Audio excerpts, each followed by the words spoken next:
You know, when we talk about economics, we often talk about it in a vacuum, essentially.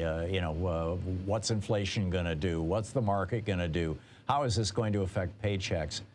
But and occasionally we'll get into a political dimension of it. You know, how is the price of gas going to affect Joe Biden's reelection chances, that kind of stuff. But very rarely do we put it in the context of really large societal, national changes. But in fact, economics does swing countries. Probably the most famous example is the German inflation of the late 1920s, early 1930s. Professor Richard Wolff has been tweeting about this, and I found it absolutely fascinating. I wanted to ask him to give us a little more of a deep dive into all this. He's the economist, co-founder of democracyatwork.info, the author of numerous books. His most recent is The Sickness is the System, When Capitalism Fails to Save Us from Pandemics or Itself. rdwolf with 2Fs.com, also another one of his websites, and Prof. Wolf on Twitter with 2Fs. Professor Wolff, welcome back. So how does, specifically, I suppose, inflation lead to fascism, and how, in a larger sense, do economics swing the cycles of world history throughout history? Well, they do it over and over again. It ought to be a basic understanding of the enormous importance and power of economics in general and economic turmoil in particular. Let me very briefly go with you through the German experience and show you how impactful it is in terms of where we are now, here in the United States in 2022. The German economy exploded in the second half of the 20th century. Together with the United States, Germany and the United States were the great challengers to the British Empire. As the century progressed, it became clear that one or the other would replace Britain as the dominant capitalist power in the world, and the British were powerless to stop it. In the end, the Germans and the British went to war, and the Americans went with the British in that war, World War I. But it came as a cataclysm to the Germans because the working class there had wages go up, had itself become wealthy relative to anything the rest of Europe could understand, et cetera, et cetera. And they thought they were in the catbird seat. When they lost World War I, it was a devastating blow to them, but they might have worked their way through it. That war, if you remember, ended in 1918. Then in 1923, 4 or 5 years later, they had one of the worst inflations in the world. German marks went from 4 or 5 to $1 to 5 billion to $1. I mean, prices were doubling literally every couple of hours over months at a time. You had no way to save anything. The frugal German family that had saved money for generations suddenly discovered that all those savings would barely buy you a quarter pound of butter. And then 4 or 5 years later, 1929, they were hit with the Great Depression that hit all capitalist countries. But for the working class of Germany, it was too much. In the space of a decade, they lost the World War, they went through one of the worst inflations in history, and then they were devastated by the Great Depression. There is no coincidence that literally 2 years after the Great Depression hits, begins the real rise to power of Adolf Hitler. The German working class needed somebody, anybody, to prevent their complete decimation. And now here we are in the United States. And let me show you the parallel. We just had one of the worst public health disasters in our history. We had the second worst crash of the capitalist system in our history. We have lost the wars in Afghanistan and Iraq, and then we have an inflation, and now we are expecting a recession. It's too much to impose on a working class. People become very depressed, very desperate, and in that situation in Germany, they went in a fascist direction.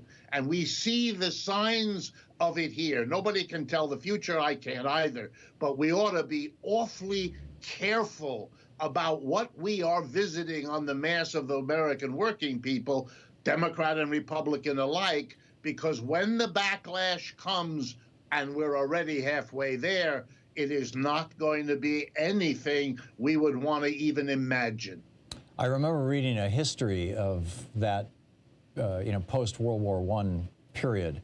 And John Maynard Keynes came out and said that if the Treaty of Versailles that was being negotiated by the Allied powers who had defeated Germany, which was demanding massive reparations from Germany and demanding that they be paid in Deutschmarks, if those reparations were to remain in that treaty, that it would produce World War II. He said World War II will become inevitable.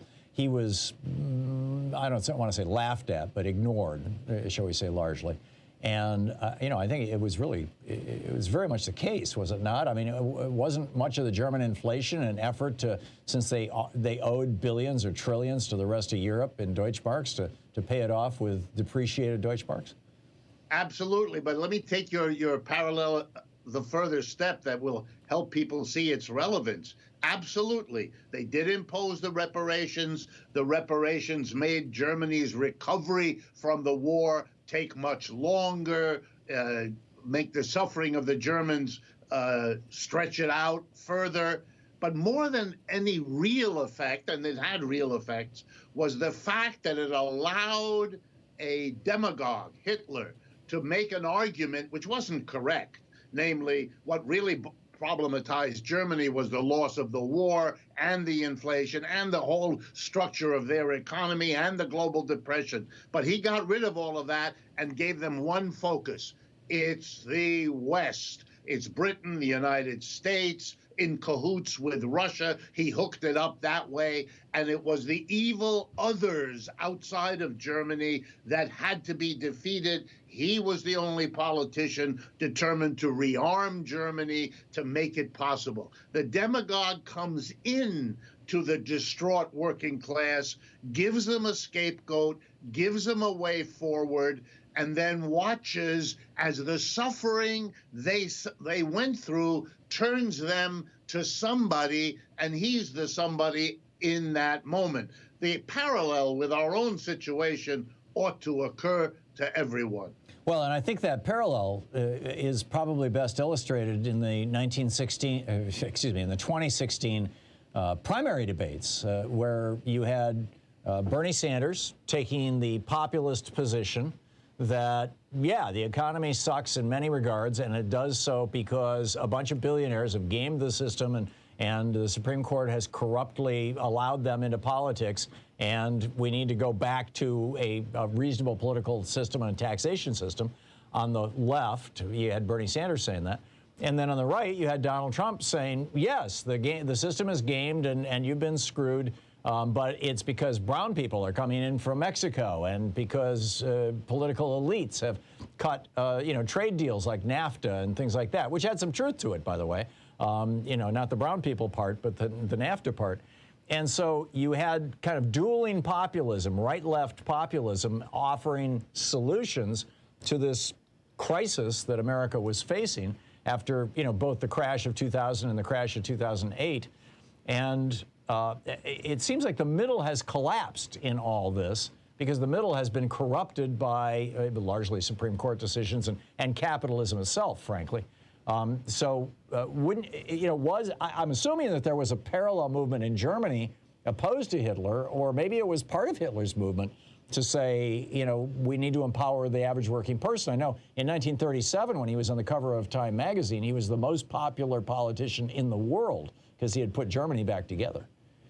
Absolutely. The parallels, once you look at it this way and you ask the question, they kind of come at you one after another. In Germany, there was an opposition. There was an extremely strong socialist party, and by 1931 and 2, right next to it, an extremely strong communist party. Together, they were picking up roughly half of the votes in the national elections right up until the moment that Hitler comes to power. Their problem was the socialists had been in power for the previous decade, or much of it, the 1920s. And since that hadn't solved the problems of the working class, it put them on a defensive position, allowing Mr. Hitler to come in and do his thing. It's almost as though you could criticize the socialists and communists, particularly the socialists, because the communists never got into the government the way the socialists did in Germany then, but you could criticize them for not doing enough to really change the situation of the mass of people. Had they done so, it would have been a much stronger defense against Hitler coming in. But they were complicit, kind of in the way that a significant part of the Democratic Party has been, leaving a rump portion, Bernie, AOC, and the rest, having to push more weight than they can handle, given the history that arrives at this point. But it is a very frightening impact that this remembrance of our history ought to deliver. Yeah, I'm completely with you. Professor Richard Wolff, a fascinating glimpse into economics and history. At democracyatwork.info, rdwolf.com, Prof. Wolff on Twitter. His book, The Sickness is the System. Professor Wolff, thank you so much. Thank you, Tom.